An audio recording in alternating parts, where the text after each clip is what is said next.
Hi, Celine. Hi, I'm Awais from the Hollywood News. I just want to say, first of all, congratulations on the film. I absolutely loved it. I thought it was just such a beautiful, really moving film. I just wanted to begin by asking how the film evolved, if at all, as a result of the pandemic. Because I know you've talked before about how quickly it was made, and was that in part due to the lockdown? Well, yes, actually.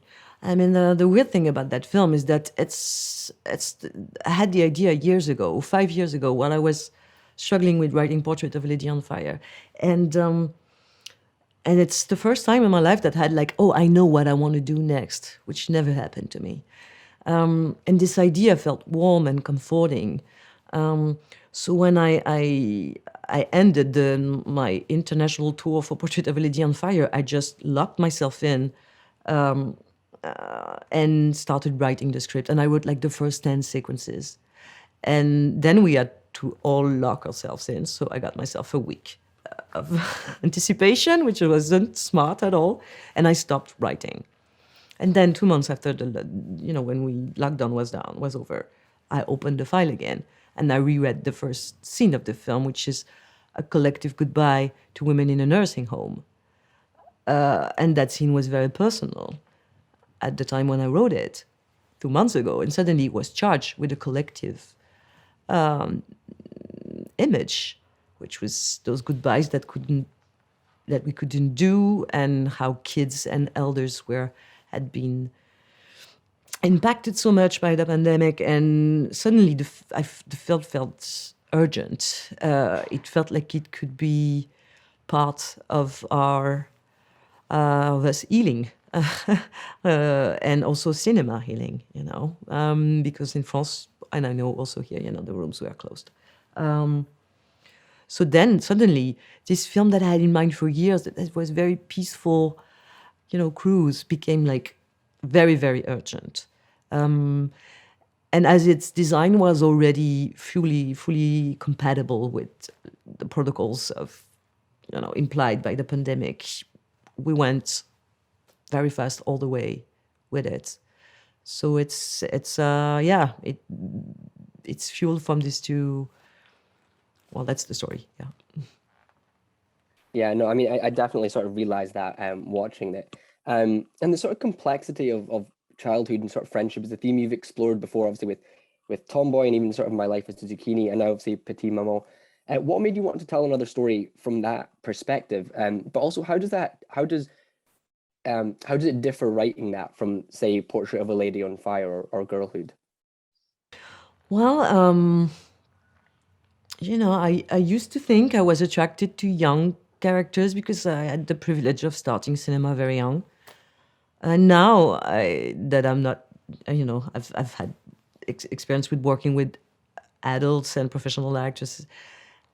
I got back to it thinking about it very differently. I was like, no, it's not about an interest for young characters, or it's just that kids' character. They are great characters for the cinema that I want to make because they care so much. And, kid gaze is about wanting to understand desperately. When a kid asks you a question, it's like you feel pressured. um, and the fact that, yeah, my characters are always strong observer. They they don't have all the opportunities to express themselves fully. And they care so much and they want to understand so much. And they are not manipulative, they're straightforward with their mind. I think the kid's character helped me actually write Portrait of a Lady on Fire.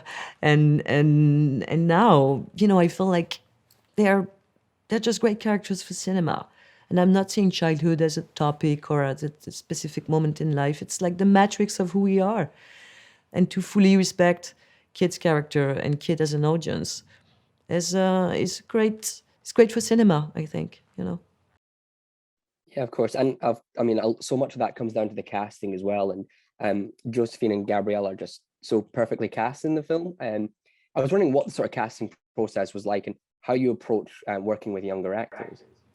Well, the casting process was mostly set on an idea, which was like, I want to work with sisters, because that was my personal question within the film. My personal question was, if I met my mother at 8, would she be my sister?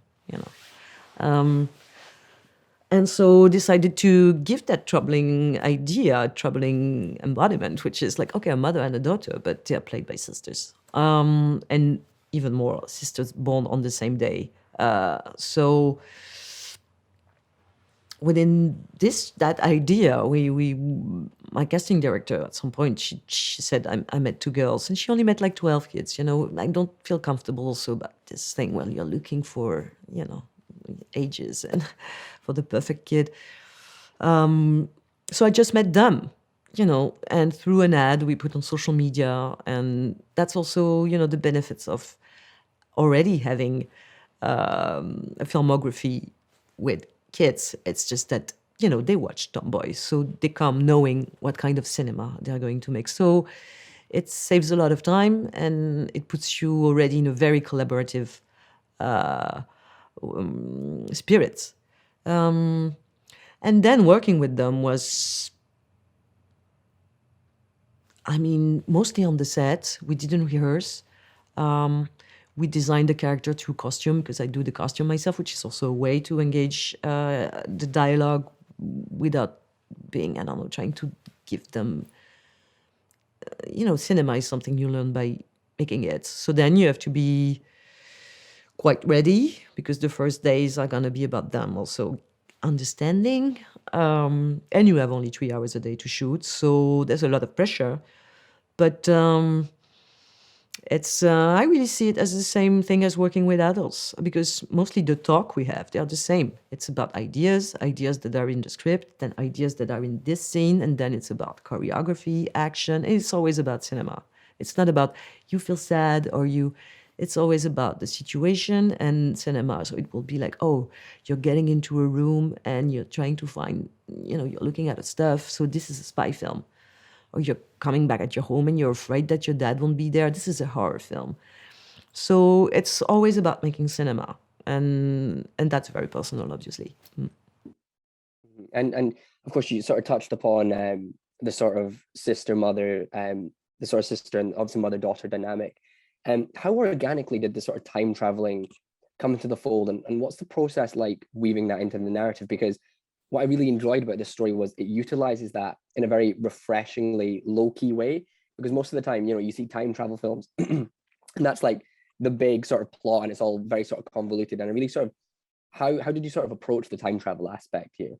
Well, because at first I didn't realize it was a time traveling film. I didn't realize at all. Then I was like, oh, but this should be a time traveling film. And how do I feel about that? And it's a genre that I love because, I was born in 1978, so Back to the Future was one of my first, big cinematic experience. And I know the film very well, and it's and I was like, no, this is. I don't want any time traveling machine. I don't want the paradox. I don't want also this capitalistic. It's a film from the 80s, this capitalistic way of, harvesting time traveling, because then you'll come back and you'll have more money, and and your parents will be together because you would have hit a guy, this whole patriarchal time traveling. And yeah, this felt like, no, the film is the time traveling machine, and it's not about tourism in a special time. It's going to be a timeless time traveling film, and it's about, yeah, sharing sharing some time together, rather than visiting and asking questions and investigating and trying to change. It's about really trying to understand, and time traveling as an opportunity for the present. And once I'm settled on that, then I stick with it. Yeah. And finally, I just wanted to touch upon sort of visual storytelling, because you mentioned the sort of costumes earlier. And the sort of production costume design is sort of incredible. And you do a lot of great things with the visual storytelling. Like there's that scene early on in the film between Nelly and her mother, which is just, there's no dialogue and it's in the car, and it's just beautiful. And I was just wondering sort of what the sort of influences were for approaching the film's sort of very colorful aesthetic. Well, we were really thinking about anime. We were thinking about Miyazaki, and you really tried to put some, Kyoto vibes in in that forest in the suburbs of Paris. So yeah, the fact that it would be so it would be like this colorful autumn, and and yeah, and the colors, and also the colors of the costume design, and it all starts with the costume because it's something that I do very, very early on. So then I hand all these materials to the DP and the set designer, and then we build this whole thing around it. So I don't know if I'm answering your question, but yeah. No, yeah, no, Okay. that's perfect. Yeah.